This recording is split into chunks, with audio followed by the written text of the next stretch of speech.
Sir नहीं clear है। Okay.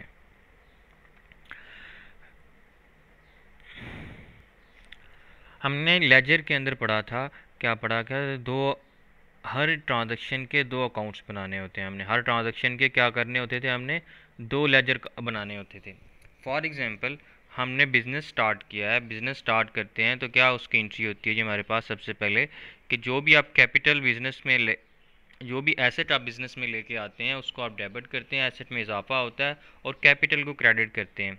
ठीक है। और तो इसकी सूरत में हमने एक ट्रांजैक्शन के दो लेजर अकाउंट्स बनाने, एक तो हमने कैपिटल का बनाना है कैपिटल अकाउंट, और दूसरे नंबर पे हमने जो भी एसेट लेके आए, फॉर एग्जांपल बिल्डिंग लेकर आए या कैश लेकर आए, तो कैश का हम क्या बनाएंगे, क्या कहते हैं इसको, हम लेजर बनाएंगे।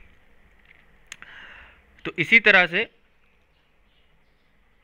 तो कंट्रोल अकाउंट्स बनाने की क्या ज़रूरत है, तो कंट्रोल अकाउंट्स हम क्यों बनाते हैं, कंट्रोल अकाउंट्स बेसिकली इसलिए हम बनाते हैं कि हमारे जो हमने सेल्स जर्नल और परचेज जर्नल या sales return journal and purchase return journal, ये चार जर्नल जो हैं इनसे हमने कंट्रोल अकाउंट्स को बनाना होता है। ये क्यों बनाते हैं, क्योंकि हम जिन लोगों को उधार पे चीज़ें बेच रहे हैं, जिनको हम क्रेडिट पे सेल कर रहे हैं, वो हमारे कस्टमर्स बहुत काफ़ी तादाद में हैं, यानी सैकड़ों की तादाद में हैं या फिर हज़ारों की तादाद में हैं। बड़ी बड़ी ऑर्गेनाइजेशन में क्या होता है कि कस्टमर क्या होते हैं, हज़ारों की तादाद में होते हैं।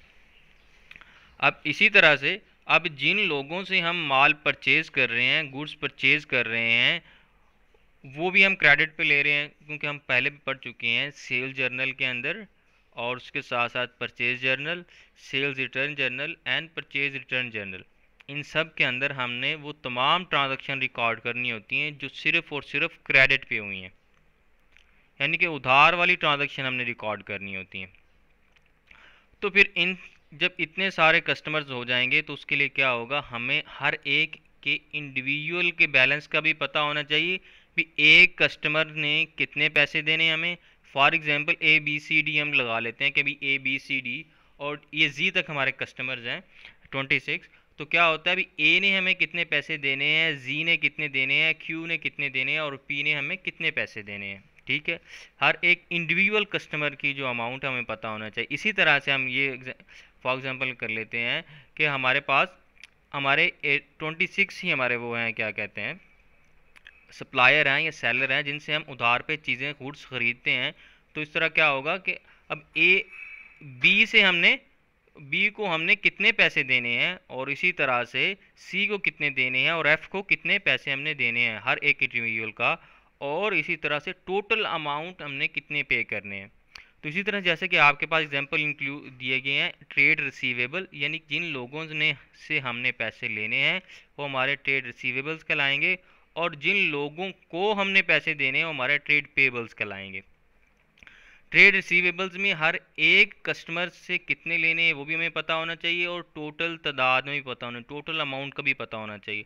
और इसी तरह से कि हमने एक अपने सेलर को, एक सप्लायर को कितनी अमाउंट देनी है और टोटल में कितनी अमाउंट देनी है, ये भी हमें मालूम होना चाहिए। तो जो हमने पैसे अदा करने होते हैं वो हमारे क्या होते हैं, पेबल होते हैं। जो हमने रिसीव करने होते हैं वो हमारे ट्रेड रिसीवेबल होते हैं। ट्रेड रिसीवेबल्स को डेटर्स भी बोला जाता है और ट्रेड पेबल को क्रेडिटर्स भी बोला जाता है। जी जो अभी मैंने आपको दो चार पॉइंट्स बताए इसकी समझ आ गई है? जी सर आ गई। ट्रेड पेबल को जो आपने बताया, एक तो डेटर्स और दूसरा क्या बताया है? क्रेडिटर्स बेटा, क्रेडिटर्स। ठीक है, ये आगे चल के इसके नेम आगे भी डिस्कस होंगे। तो फिलहाल पॉइंट ये है हमारे पास अभी जो बात समझने का, जो हमने हर एक इंडिविजुअल का लेजर बनाना होगा। ठीक है, एक इंडिविजुअल से हमने कितने बार पैसे लिए हैं और कितनी बार पैसे उसको दिए हैं।